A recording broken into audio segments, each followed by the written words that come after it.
A pilot on an Earth-to-Moon passenger flight finds his estranged wife aboard under another traveler's clearance, hoping to repair their marriage. That situation sets the course for Jaywalker, X-1's 47th episode, broadcast by NBC on April 17, 1956.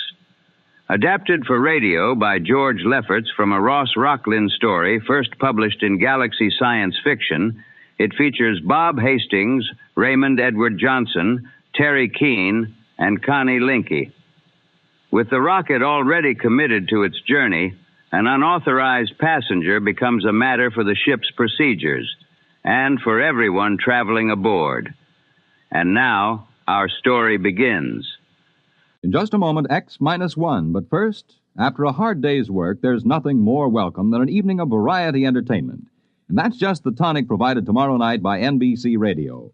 You'll laugh your cares away when good-natured contestants carry out the rib-tickling stunts dreamed up by MC Jack Bailey on NBC's Truth or Consequences. And later on, Groucho Marx peps things up with lots of spontaneous good fun and more of the friendly insults at which he's so accomplished. For a brighter, livelier evening tomorrow night, it's Groucho Marx and Truth or Consequences on this station. And now, stay tuned for X-1 on NBC. Have a nice trip. Your seat number is 15. Next, please. Countdown for blast-off. X-5, 4, 3, 2, X-1, fire.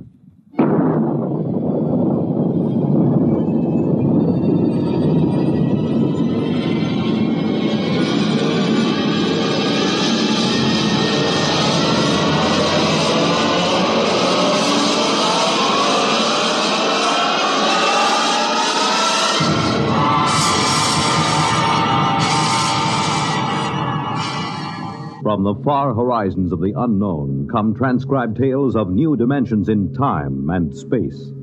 These are stories of the future, adventures in which you'll live in a million, could be years, on 1,000 maybe worlds.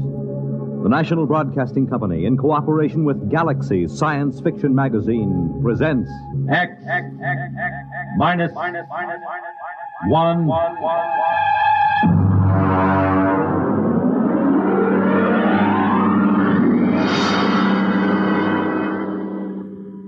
Tonight's story, Jaywalker, by Ross Rocklynne.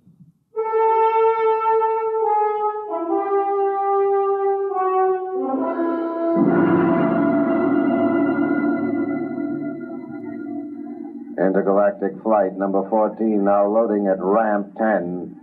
Intergalactic flight number 14 now loading at ramp 10. Please have your flight validation. You walk from the waiting room down the long ramp number 10. The flight pack is in one hand, the validation papers in the other. Other passengers chatter behind you. You turn a corner, and there's the ship. A cylinder of glistening silver aimed at the moon. You feel yourself carried up the moving stair to the gaping entrance lock. A pretty stewardess in a blue uniform smiles at you. Validation papers, please? Your papers, madam. Oh, papers? Oh, yes, here they are. Mm-hmm. Mrs. Marcia Foster. You feeling well, Miss Foster? Yes, quite well, thank you. We have to make sure. Once in a while, somebody slips aboard with another person's validation papers. What difference would it make if I felt well or not? Great deal, I'm afraid. You see, the effect of a free fall in space without gravity can do quite a bit of damage in certain glandular conditions. I see you've passed your physical. Yes, I'm quite all right. Fine. Have a nice trip. Your seat number is 15. Next, please. You walk down the carpeted aisle to the plastic-on seat. Her words make a ringing pattern in your brain. Are you feeling well, Mrs. Foster? Mrs. Foster's feeling quite well, thank you. Mrs. Foster has passed her physical examination. There's only one thing wrong with the picture.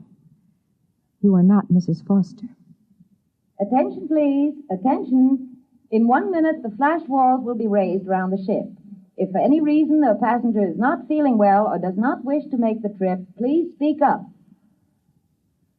1 minute.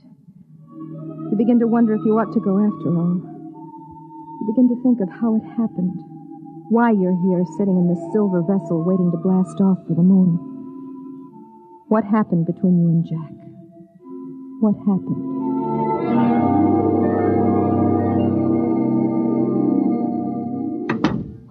Honey, I'm back. Jack, oh, darling.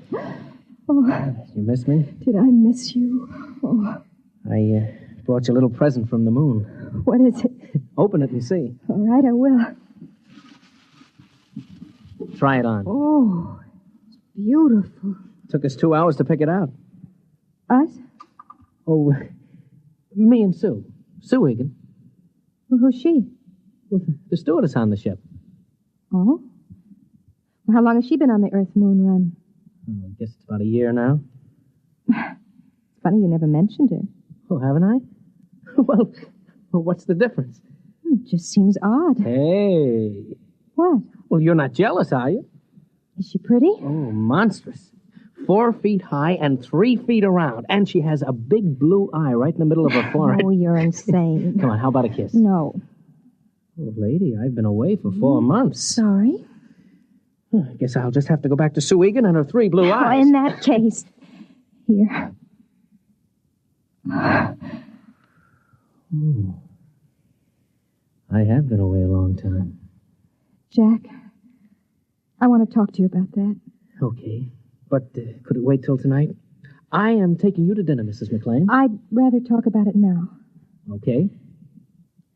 Jack, we've been married for 6 years now. Is it that long? 7 in July. For the last 2, you've been skippering that rocket to the moon. I know. 3 weeks at a time, with only a week in between. Well, I do get a month vacation Jack, besides. that is no kind of life. Oh, Marcia, I don't know what I can do about You it. haven't tried to do anything about it. I guess you're right. Do you intend to try? Marcia, Look, I need to know. Marcia, flying is my whole life. But it isn't mine. I'm not going to spend 3 weeks out of 4 sitting here wondering if you'll come back alive. Oh, now that's ridiculous. Is it? What about my father who died on the Elsinore when it missed Mars? Your father died as the result of a space maneuver that no pilot in his right mind would try. They missed the planet. That could happen to anybody. They missed it because they tried to warp the ship around. I'm afraid I don't understand. Well, it isn't very hard to understand. A spaceship takes off with everything calculated to the last decimal point. It has exactly enough fuel to take it to a planet if it follows an exact course, an ironclad mathematical orbit. Well? Well, there was a jaywalker aboard the Elsinore. A jaywalker? Well, that's what we call somebody who boards a ship knowing that he has no business doing so. In this particular case, it was a senator going to a convention on the moon. He had been taking endocrine treatments and kept it secret on his validation papers. He felt he had to attend this convention to muster some votes for his campaign. He didn't consider that he was jeopardizing his life. Well, I still don't see how they missed the planet. 6 hours out, the senator began to die. The effect of the free fall on his glands was catching up with him. And the only way to reverse that effect is to reverse the spin of the ship, turn it end over end. That creates artificial gravity, reverses the stress on the glands. The pilot took a chance. He did just that. Is that why they missed the planet? They lost their trajectory. By the time they recalculated their course, they'd passed Mars. They ran out of fuel and kept going until they fell into the gravity of the sun. And that couldn't happen today. A pilot would have to be out of his mind to try a maneuver like that. You wouldn't try it. Risk an entire ship to save the life of one fool? You wouldn't. Oh, Marcia, I can't say I definitely wouldn't. Right now, it's inconceivable. Just as inconceivable for you to give up space flight for my sake. Isn't it equally inconceivable for you to put up with it for my sake? I've put up with it for 2 years. Jack, this is the end of it. Now, what exactly do you mean by that? I mean you have to decide whether you want a marriage and a family or a career as a space jockey. Well, why do I have to decide? Why can't I have both? Because I won't live this way. Nobody else does except a handful of wives whose husbands are crazy enough to have picked a profession like this. Well, you knew this was my profession when you married me. I didn't know it was like this.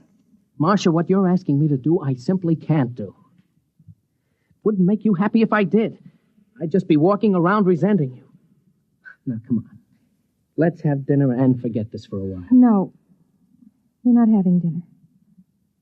You'd rather stay home tonight? No. I'm going to Los Angeles to my mother's house. What? I have tickets on the 6 o'clock flight. Tonight? Yes. Jack, I'm quite determined. I've made up my mind that I'd put it to you squarely, and if you refused, I was leaving. Just like that? Yes. I've had all I can take. Marsh, for heaven's sake, can't we talk this over and make some kind of a compromise? There is no compromise, Jack. It's all very exciting for you, tearing back and forth to the moon with glamorous stewardesses and all sorts of celebrities, but sitting here waiting isn't much fun for me. Well, you could get a job. You could develop some interest. That isn't why I married you. I want a home and a family and a man who comes home every night and talks to me about little, unimportant things. And I'm not that man. No. No, you're not. Okay. What are you doing? I don't like people walking out on me, so I'm leaving first. Would you mind telling me where you'll be? I don't know. You can reach me through Intergalactic if you change your mind. Marcia, maybe we'll both be better off. We didn't have much of a home life anyway, just the two of us. Oh, I'm sorry. I didn't mean that. I know how you feel about not having children. Goodbye, Marsh.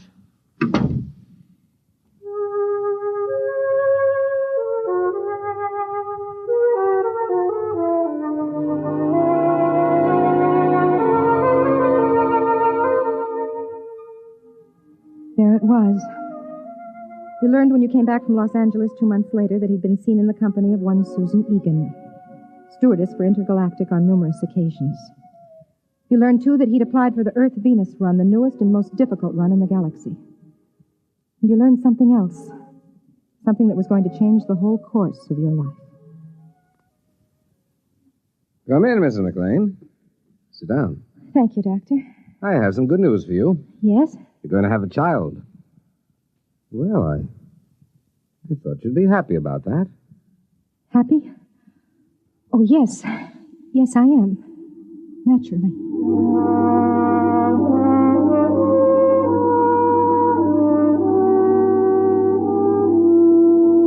You debated for a long time, and then you called the Intergalactic office. Mr. McLean was out on the Earth-Moon run. He'd be back on the 12th, but only for an afternoon. He was taking off again immediately. They were so sorry. You were sorry yourself. It seemed as if life would not be worth living without Jack, especially now with a child on the way. You had to talk to him, to be with him. That was when you first began to formulate the idea of going to the moon with him on this run. Attention, please. Attention. We're about to count down for blast-off. Fasten your seat belts and recline back as far as possible. The next sound will be that of the first stage rockets heating up. Do not be alarmed by the vibration of the ship. From the bulkheads overhead everywhere comes the deep rumbling sound. Some of the passengers look anxious, some excited. Some leaf casually through magazines as they lie on their backs in the reclining seats. Those of you who've never been in rockets will find it an experience that will make you proud to belong to the human race. Countdown for blast-off. X -5, -4, -3, -2, -1, 0.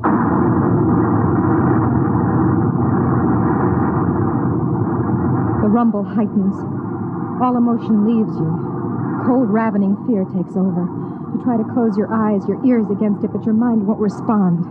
You look out the port and the scene is suddenly splashed with a rushing sheet of flame that darkens the sky and is torn from your vision. Snatched away, the buildings, the trees, the roads vanish.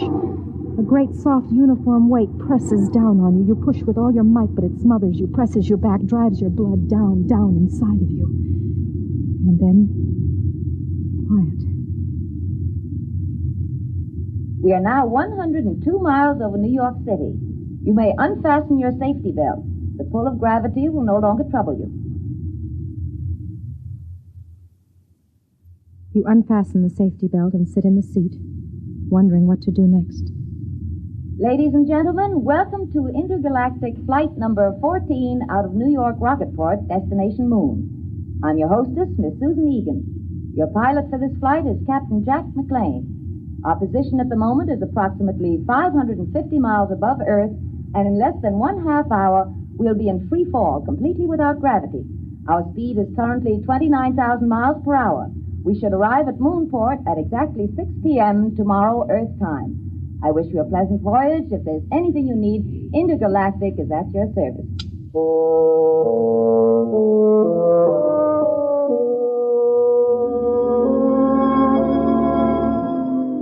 Well, you think to yourself, everybody's here.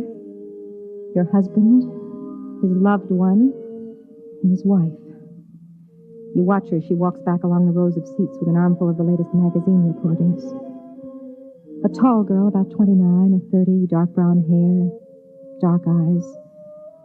Not very pretty. The sort who would be able to talk to him about steam tubes and beautiful landings and solar storms. Mrs. Foster, would you like something to read? Oh, thank you, no. First time no rocket ship? Yes, could you tell? You look a little green. You feeling well? Yes, I'm quite all right. There's just a touch of space sickness. Come along to the ship's hospital and we'll fix you up in a jiffy. No, I'd rather just sit here a minute. Of course. Oh. Come on. Let me help you into the ship's hospital. That's it. Come on, take it easy. Now, come on.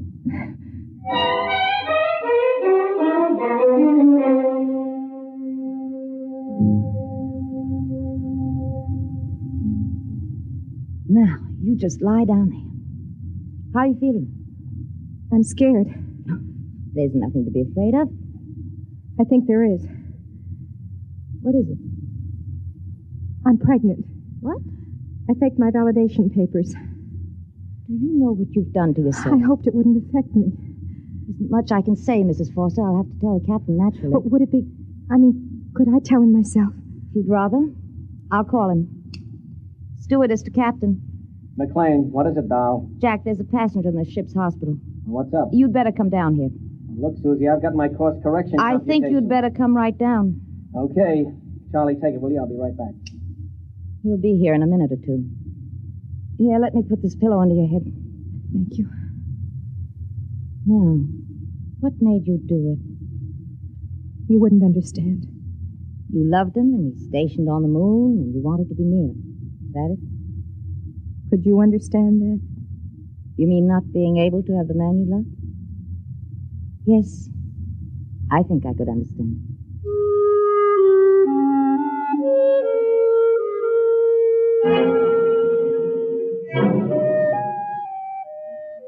You wanted to scream at her, to claw at her face.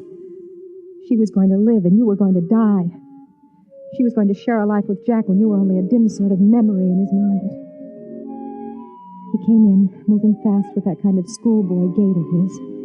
His dark face was frowning, but handsome as ever. Now, just why did you... Marcia, honey. Hello, Jack. Well, what are you doing aboard? Sue, this is my wife. Marcia, this is Sue Egan. Oh, hello. I'll be getting out. Excuse me. What's going on? Jack, sit down. I want to tell you something. I'd like to say something first, Marsh. I've had a chance to do a lot of thinking lately. And if you think we could work it out, I'd like to try again. You mean that? Yes, I do. What about Miss Egan? Sue? What about her? Well, I thought... I heard... I'm very fond of Sue. Yes, I thought you were. But she isn't my wife. You are. Was. What do you mean? I'm going to die, Jack. Marcia, what are you talking about? Jack, I'm pregnant. You see, we're a little too late. Did you know this when you came aboard? Yes. But weren't you aware that... What about the physical? I used another woman's validation papers. I paid her for them. Why, Marcia? How could you do a thing like that? I don't know. All I knew was that I had to see you. I had to be with you. If you'd only told me. I couldn't reach you. Didn't you know what would happen if you took a rocket flight? I know. I thought somehow it wouldn't happen to me. I didn't know that pregnancy was affected. And if you had? I would have come along anyway. I suppose in a way I'm to blame. I'm the one who walked out. Don't take the blame on yourself. I'm over 21. Marcia, what did you hope to accomplish by this? I'm not sure. There's only one possibility. Possibility? Yes, excuse me. Miss Egan. Yes? Come into the ship's hospital, please. Bring Petrocelli from maintenance. Tell him to come up here with a crescent wrench. Yes, Captain. What are you going to do? Do? Nothing much. I'm going to warp the ship around, that's all.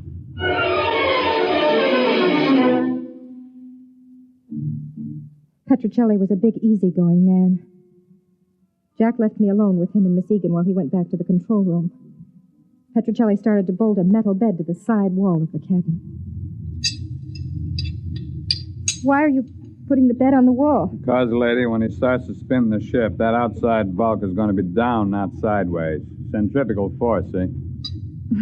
I'm afraid I don't. Well, that's too bad, because I got other things to do besides explain. Okay, Susie, it's all yours.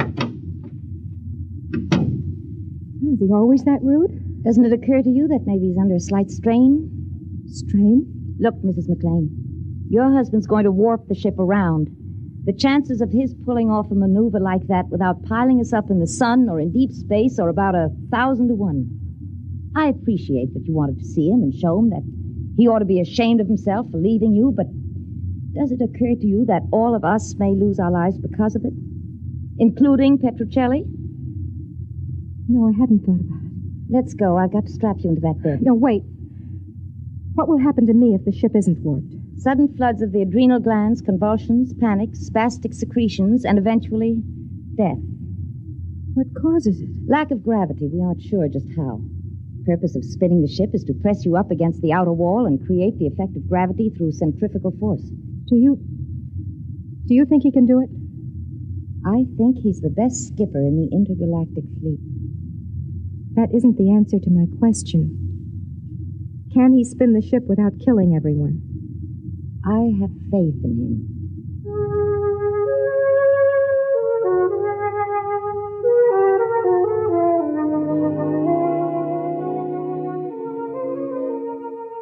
She loved him. She had faith in him. And you to whom he was married, you who carried his child inside you, did you have faith in him? Everything set in here? Yes. Good. Jack, could we talk alone for a minute? Only a minute. We have to get the new data into the computers. Susie, will you excuse us, please? Yes. Well? Jack, don't do it. Marcia. I mean it. You've no right to risk all those lives just for me. Marsh, I'm captain of this ship. I do as I see fit, and I can't do otherwise. But it isn't fair to them. It isn't fair to you. When we're born into this life, we don't make any agreement that says everything is going to be fair and equitable. I refuse to let you do it. You can't stop me. I'll take my life. I'm going to ask Sue to stay with you. What about her? Don't you love her? Well? Marcia, whether I love Sue Egan is not the point just now. I've decided to spin ship to save you and my son. Or daughter. If it means risking the lives of others, I have to take that risk. Jack. Yes? Why are you doing it? Because I love you.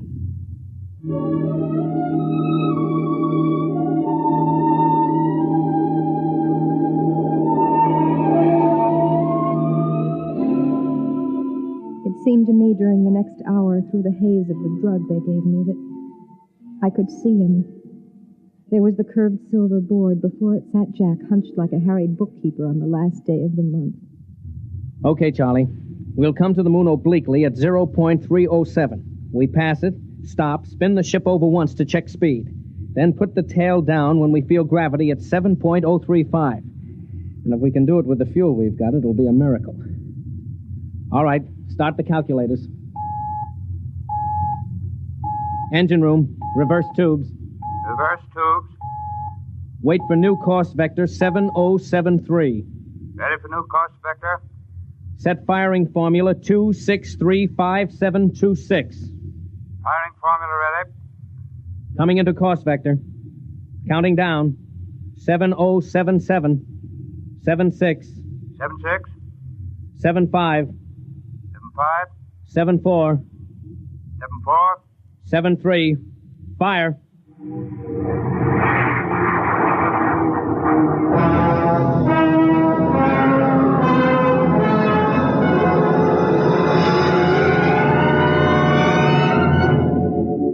You don't recall much after that.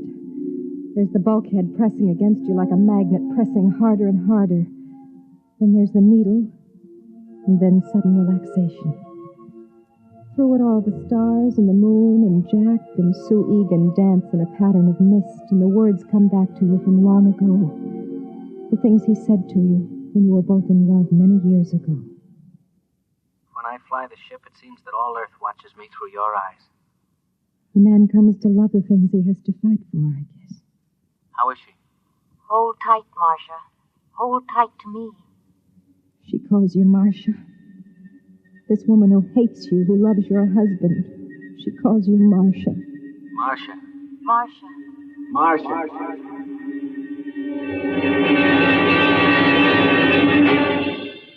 Marcia. Oh. Marcia. The curved ceiling, but a new curve. And soft rose instead of chrome metal. A new feeling, unlike Earth or the ship. Honey, wake up. Oh. Jack? It's all right, honey. We made it. We're on the moon. Moon? Yes. You're in the new Lunar City Hospital. You did it. You really did it.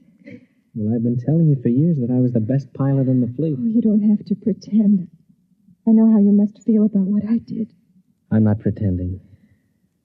I was a selfish coward. I wasn't concerned about anything but my own happiness. Marcia, there isn't any absolute scale for courage or kindness or goodness. I couldn't pretend to judge you or anybody else. I only know that I believe you're a good person. And I love you. With your faults and your good points. I just wanted to be with you, Jack. That's all I ever wanted. I'm sorry I'm not brave and strong like Susan or you or the others. Oh, honey, nobody expects you to be. Come on. You've got to save your strength. We've got to take good care of you.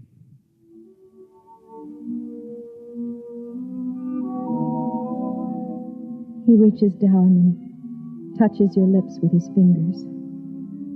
It's like a benediction. You know that you'll never again question his right to do the things that fulfill him. To take a silver ship above the earth and guide it to new planets. Our child will be born on the moon, you whisper to him, and our grandchildren in the stars.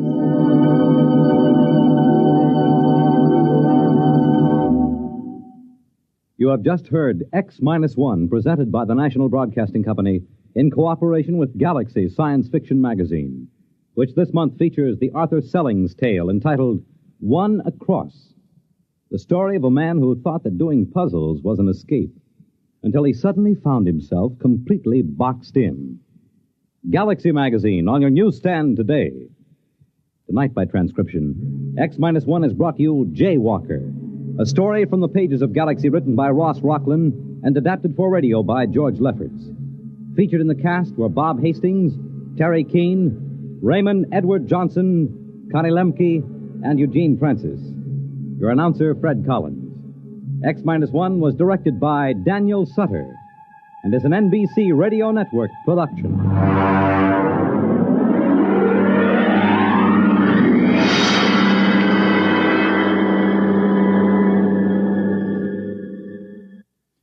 Next week, the story of the journey that had no end, of a ship that had traveled so long through space that none aboard her could remember their destination or even wonder where they were going. Listen for The Sense of Wonder next week on X-1.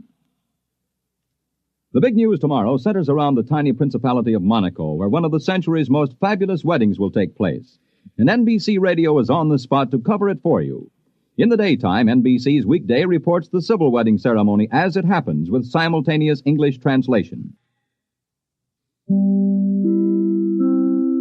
Our visit with X-1 and Jaywalker comes to a close. Follow old-time radio stories for more classic broadcasts.